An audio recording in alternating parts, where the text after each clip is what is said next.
So the date is December 20th, 2024 at the warehouse. 6 days after we had a trade event here. And it was the first trade event that we've done in this area, Tampa Bay Trade Day community, since PlayCon, which was, I think it was April. No, I think I had one warehouse event after that, maybe. But either way, it's been several months. And because of that, the turnout was really good. There's a lot of fresh stuff where if you do these things every month or every 2 months, you start to see the same people with the same stuff. So it was definitely enough time to where people were excited with opportunities from familiar faces. So went really well. Didn't have to push it very hard. This is the other thing, like you push it too hard and the place will be kind of too crammed. I was super busy the whole day, so I didn't even get a chance to film. And it never works out well anyways. There's a few videos that I put up where it's me walking around during the trade event. And it's just nonstop. Like, Dave, I'm about to go. Will you look at my stuff really quick? Yeah, hold on, I'm finishing a video. Just never turns out good, so I'd rather do a chill recap here with the homie Chris. And also, Chris will be able to, I told Chris I'm going to save it for the video because I got everything as I left it. So it's like, here's my setup with my trade bait and just deals I did just left on the table. So this is all raw state. And as I go over it on video, Chris will get to overhear, me saying whatever. And I thought before I started this video, I was like, you know what? Sometimes I rewatch my videos and feel like, who cares? That's boring. Who cares about the story behind, oh, you traded what? I'll spend like 15 seconds trying to remember what I traded for X. It's like, that's not interesting. Unless I can capture that in the moment, it's boring stuff. And some of this stuff is just boring stuff, It's just resell fodder. But if I've got a take on anything, if there's anything that I got in, or even stuff that I personally have and it didn't trade, if I have anything interesting to say, that's what I'll try to do in this video. So without further ado, again, who cares what I traded away? It was all good stuff. It's all these people want. Chris, did you do any trades with your stuff? I did a few, not many. Was there interest in your gun knack? No. Really? Actually, weirdly, no. I was a little surprised, but at the same time, like, I didn't care. I want more. You didn't really come loaded with. Take more of them. I don't really need to get rid of them. Right, you were there with a few grand in your pocket looking to make purchases. I was. Did you purchase anything? I'm sure a few things. I didn't purchase very much, actually. I'm trying to remember, man. I can't think of much offhand other than that Robo-Lest. Very few things that I actually paid out for. I bought that GBA Castlevania CIB. It was like not Order Dissonance. Circle of the Moon. Yeah, Circle of the Moon. That's the one that I got traded in. Yeah. And then I traded it to Evan. Yeah. And then Evan must have sold it to you? Yeah, because I have that Dissonance CIB, same, just perfect mint condition. And I was like, that's a nice little lot. It was a mint Circle of the Moon. That game is quite common, CIB. Mm-hmm. Like, it was a good seller. So, as mint as it was nice. Well, that being said, Chris has boring stories. Nothing but nothing at the entire event. I did a lot of moves.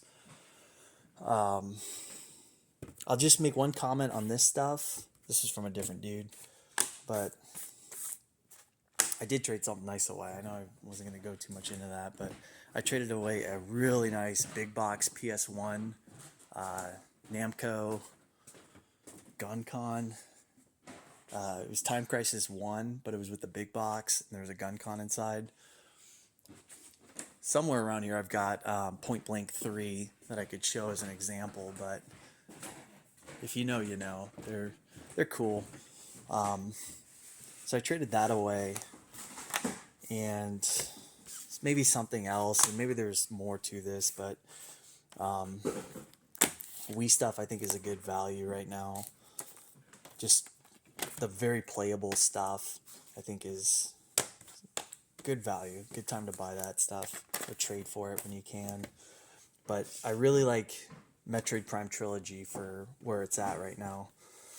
I don't even remember what we called it exactly, but probably around 100, maybe a little less. But Steelbook version, or you can get the plastic reprint version, which is actually harder to find. But man, when you can get one with a slip sleeve, all the goodies inside, like there's just a lot of content value there for a franchise that's going to continue to be a very popular one. Metroid Prime 4 will come out, and these things will probably shoot to the moon. So that's my prediction there. I think Metroid Prime trilogies will become great money. This is really just goofy. Halo 3 Mountain Dew, totally empty, and it was never drained.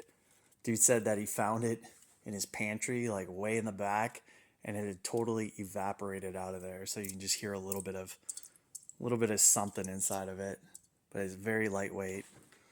An uncracked Mountain Dew. He just tossed that in the deal. I was like, hell yeah, that's the kind of random crap that we put on display here. I'll find a good spot for it. It'll go somewhere.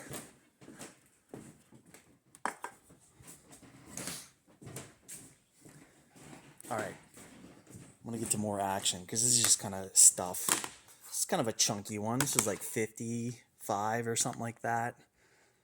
Kind of game where it's like I'll put it aside and look it up in a couple years. It'll probably be like $110 or some crap. You know, not surprising. I got a weird feeling about Breath of the Wild on Wii U, kind of being like Twilight Princess was to GameCube, kind of what Breath of the Wild Wii U would be to, Breath of the Wild on Switch. So there could be some merit to some demand for the original version of Breath of the Wild. So that's one that, of all Wii U games, the 165 or whatever Wii U titles that are out there, this is one that I favor more than most. I'm not really big on Wii U in general, long term. There's some key titles that are decent to stash aside.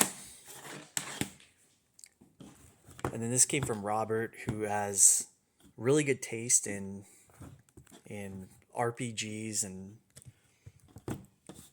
platformers and just like good taste in games in general. And he's always up to date with like Switch imports and Switch this kind of stuff, So I asked him to just pick out a cool one for me. He went with that. I think it was like $40 or something. So for the price of that, must be good. This one was $100 trade, and I didn't even look it up. I was just sold. I assume I did all right on that. But opportunities to get a nice big box Scrollancer Heritage of War is few and far between. I assumed it would have been more, When I first saw it, I was like, well, this is probably going to be like 160 or something. I know I'm not confusing it with the Working Design Scrollancer, but wouldn't that be a nice little pair up together? But obviously the Working Designs one would be more desirable, but you don't see that too often either. So when I saw it was 100, I jumped. This is another game that he just recommended. I had some extra trade with him, and I said pick out a couple things, and those were his two. So not much else to say here. I like Burnout stuff in general. I'll always, when I see a Burnout game, maybe besides Paradise, not as big on that 360 PS3 one, but any of the PS2, Xbox, GameCube Burnouts, like, do really well at conventions. Just very replayable, very nostalgic.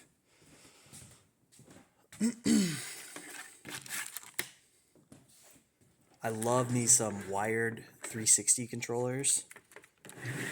I like these more than wireless. they just work well. They sync to your computer. There's a lot of utility value here. So I would probably sell them for no less than $30 each.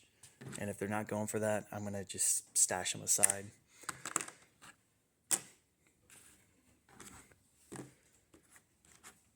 It's just cool to take note of, some of these, got some hidden gems here.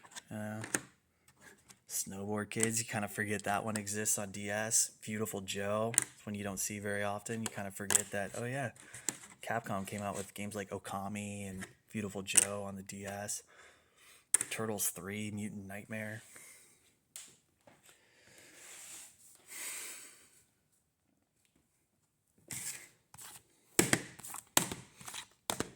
These were all things I picked off of somebody. Picked it off Gage. But he was taking, I forget exactly what he was taking, but decent stuff from me.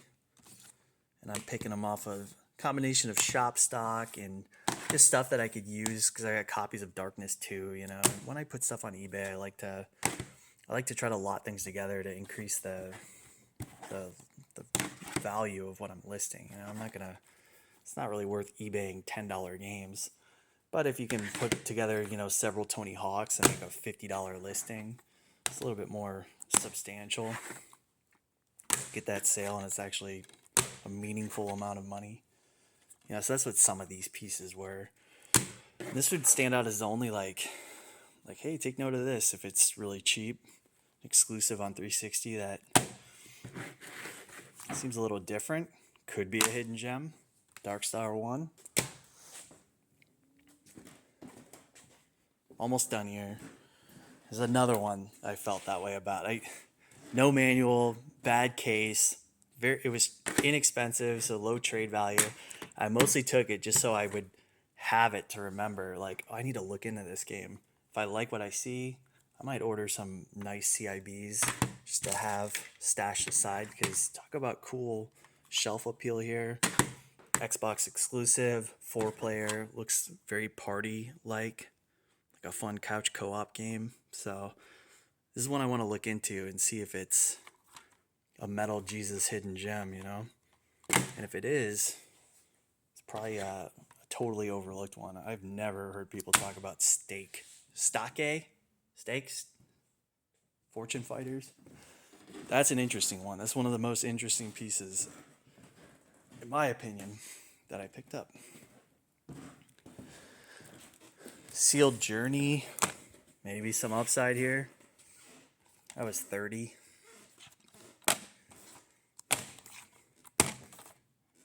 It's your typical 360 schlop. Good value titles, as in they have decent value relative to most 360 games. This is one I've never had before, I want to say.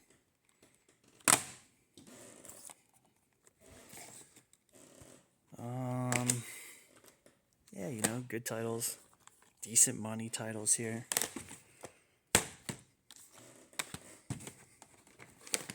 Operation Darkness with the guide. A lot of this was a trade back, where these came from me a year ago, and they've shot up in value since then. But then when I'm taking them back in, I basically got them for what I originally traded them at value-wise. So I was happy to yo-yo them back in. A lot of these are empties. There's probably nothing to really get excited about here. Just good titles. This is just good title, good value stuff. I don't think there's really much to say about any one of these titles, except, I haven't seen Gundam SD Force too many times in my life. Kind of title you forget exists, and then you see it and you say, I think I've seen that before, but damn, it's been a while.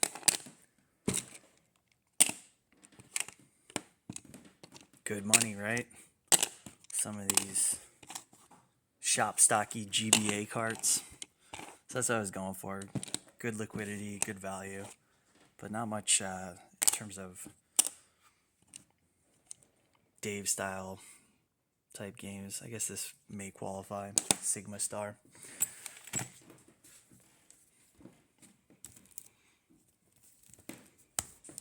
These look sealed, yeah. I got me some sealed DS and 3DS. All common stuff. Some of it will throw you off, you know, or you're like, ooh, Square Enix, Final Fantasy. Is that big money? It's like a lot of that Square Enix stuff is new old stock. Nothing special to find sealed. There's several RPGs like that on DS that Square put out. This, I was surprised, shot up so much. You know what that's going for? I think you overheard me on that. I didn't take his keyboard. I refused. The crappy one, right? Not like the rare. What's that? It's the better of the two. There's Phantasy Star Online, and then there's version 2, which is more content. You can level up to 200 rather than 100. Definitely the preferred version. But it's nowhere near as substantial as the GameCube, where they have the standard release, and then they have the episode 1 and 2 plus. Yeah, that's the good And that makes a big money difference on GameCube. Where we're talking like, I'm guessing like $90 compared to like 250. Or don't know where they're at now. On Dreamcast though, I was surprised to hear. If you had told me this is $20, I would have been like, okay. 25, okay. But $45, I'm like, damn, this thing's really climbed. This used to be a very just like lower mid tier, just abundant, but a quintessential title, you know, very playable even offline. So it's great content value when it was a 20er, but it was just like there was so many of them out there that it couldn't climb, you know. And then suddenly I'm looking at eBay and it's like, damn, man, they are $45 to $50 across the board on Phantasy Star Online version 2. All right, I gotta wrap this up. This has been a shitty video. Just not a lot of like really cool stuff that I traded for. I'm realizing mostly just, which is probably good because it's all stuff that will be good riddance. Yep. Easy come, easy go. These, unfortunately, I have to be a little more patient on. I wish they were like ready to sell form, but these came from Crazy K, part of the video game wizard Aaron Kosharsky lore. He's kind of a side character. I think most people that follow Aaron have probably, most of them are gonna know who he is. they know Crazy K. I like Crazy K. Kenny. Chris has a great rapport with him. Does business all the time. See him every weekend. Bro. He's at the flea market, and of course I've known Kenny for a long time. The way we always do deals is I come off something really nice, and then he just like loads me down with stuff, and I'm like, Kenny, I don't know. He's like, how about I throw this and that, you know? And all of a sudden I'm like, all right, yeah, we have a deal. And sometimes he kind of overshoots, but I'm not gonna complain. Like I said, it would be like I moved a super mint CIB Turbo Graphics, and you know I got a lot of stuff in return. But these came from a deal that he's gonna have a second pickup with this guy. It was like bought this guy out of a bunch of good stuff. Yeah. Chris, That's the same deal I got the Robo West. was it? Yeah. You also got And then I got a mint gun knack. Super mint, the nicest Cardinal gun knack I've ever seen. It's like a 9.8 like card. It's insane. he sold it to you for 200 Yeah, and price chart's like 280 for a mid for condition. just an average, you know. And He then had I also got Rockin' Cats. Rockin' Cats in that deal. He had a Hills Far. He did. Advanced The one Dungeons and game that Dragons. was weirdly not in nice condition. Yeah, I noticed that. And yeah, I mean these discs add up pretty fast. The discs themselves are super nice. And missing, of course, were all the manuals. Yeah. But when you see the jewel case as just pristine as Not these are, cracked, which is not cracked very and not rare. scuffed, like they're just They're just super nice. super low The mileage. guys' carts were just like I've never seen loose carts that are so nice. I was not surprised seeing the quality of everything from that haul that Kenny bought. I was not surprised when I flipped over a couple discs and it's like, yeah, they're flawless. Yeah. So, you know, a lot of times missing manual is a Bad sign. bad sign. It means they weren't really well cared for. But in this case, it was just the manuals are in a stack somewhere Yep. in this guy's fucking house, and Kenny needs to Find it. get that. Yep. And once he does, I'll be able to pair these things up. I'll pay well for those manuals. I just don't think he'll charge a whole lot for them. He So told me on that Robo West said if he finds the manual, he's just gonna give it to me. Jeez. And I'm like, whew. That would like almost double the value of it. Yeah. Because it goes from these just feel so They feel just they are. incomplete, man. And then, It's one thing to be missing the back insert, like with Guardian Heroes over here. yeah. It's like that's one thing. Beautiful. It's Nice like disc. cool. I just need to get. Yeah. I just need to find somebody selling a disc without a manual, and they've got the back insert. And it's like cool, man. I'll take your back insert. Or you do the sleazy thing and you just get a fake back insert and you don't tell them. There's that too, and or just tell them, just Or you tell them. make it look nice enough to where they're like, I really don't mind.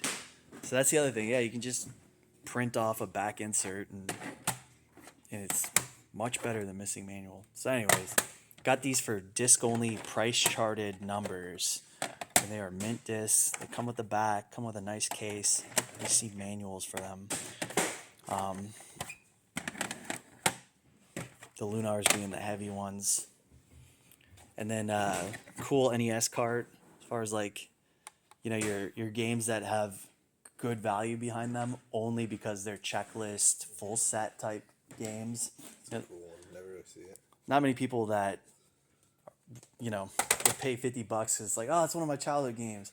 Or I only have It's an uncommon. right. It's the person who wants this is probably on cart number 600 of their full set. Galaxy 5000 has eluded them. Anybody who's ever collected NES going for full set knows exactly what I'm talking about with a title like that. And the rest of them were very shop stocky, very just the opposite of that. These are just good sellers because people want them to own them and play them. No story here. I like that it is complete. This was tossed in to sweeten up a deal where the guy was $7 short. He's like, could I just toss that in? I was like, you're too kind. Yeah. Didn't look it up, but I bet it's decent, man. You gotta Beavis and be. Butthead. Good flip.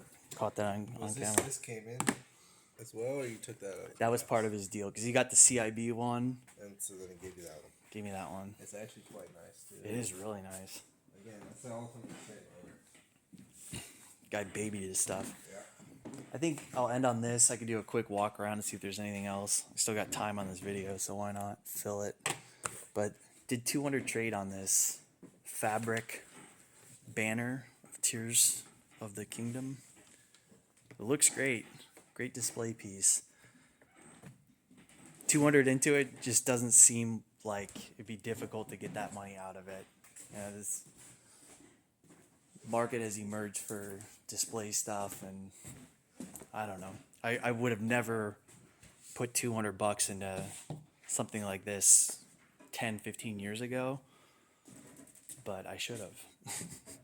That kind of vintage, like 15, 20, you know, GameCube, PS2 era displays of that size are, if it's a good title, it's going to be $1,000+ nowadays. There's a market for it. So I have to adapt and go along with it.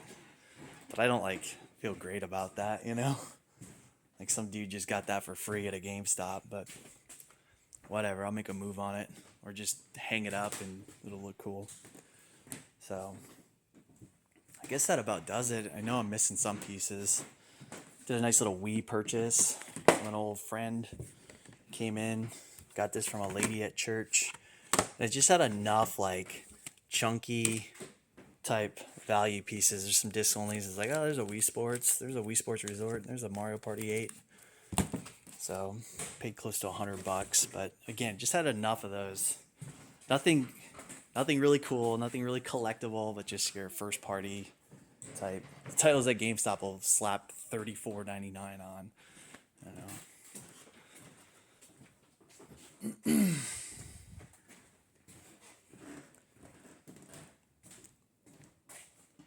I think that about does it. That's your hidden gem for the day.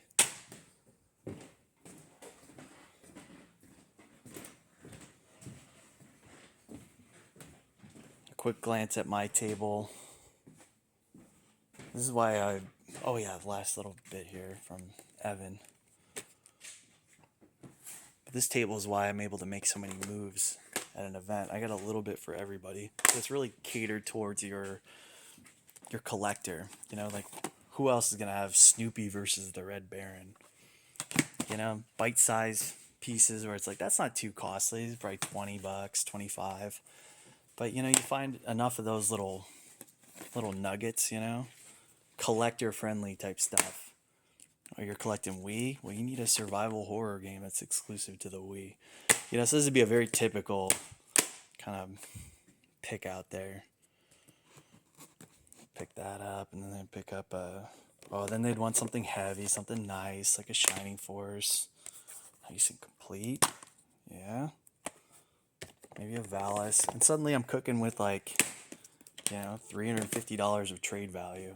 So I've always got the goods. Stuff that the collectors. A lot of people don't bring this stuff out, you know. A lot of these guys are collectors out here, and they're bringing kind of their Nintendo first party shop stock type stuff. It's good trade bait, but you don't get enough people with the Van Arc, the Psychic Force, Tornico, you know, Horned Owl, Chocobo. Here's a really rare one. It's made by the same developer that went on to do the Dirt series.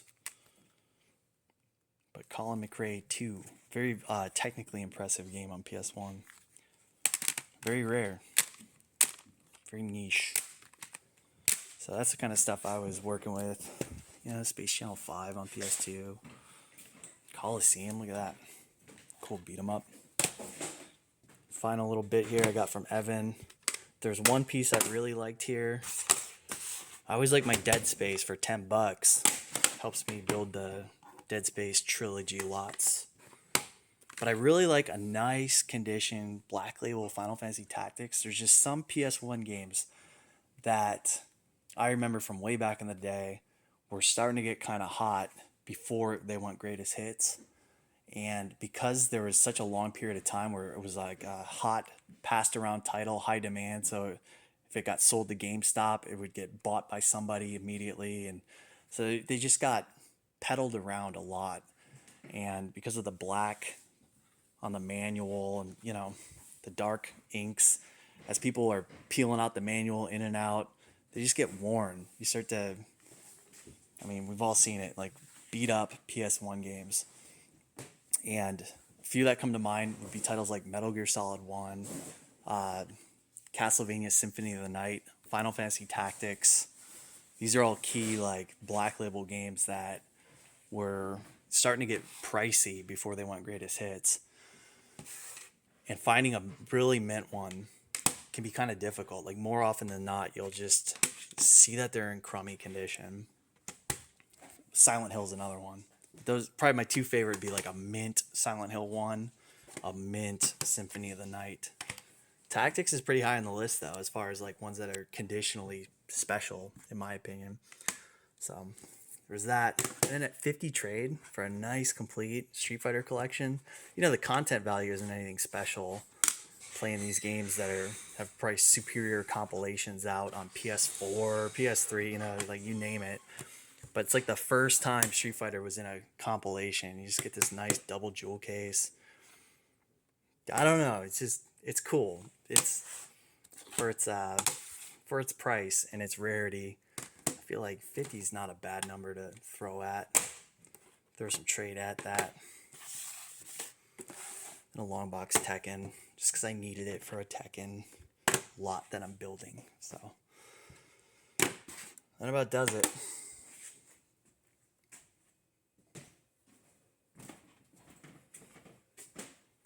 Last thing, a little bit of extra credit. I brought some sealed stuff out, sealed turds. Zero interest in here. You know, maybe there's a couple like, oh, it looks interesting, but it's, you know, nothing too special in here. This is like cool sealed stuff. You know, Conduit 2, Trauma Team, the rare one of the Trauma Center series. Tatsunoko versus Capcom, sealed. You know, you want to invest in factory sealed product, like go for good rare games, you know. Ivy the Kiwi, 3D Dot Heroes, Archives Fantasia, sealed. Makken X, sealed. I mean, you see it. You can look, you can read. Rising Zan, sealed. Some of these are a little bit new old stocky. Oh, you want to invest? You want to sit on something for 15 years, make a fortune? Maybe Majora's Mask.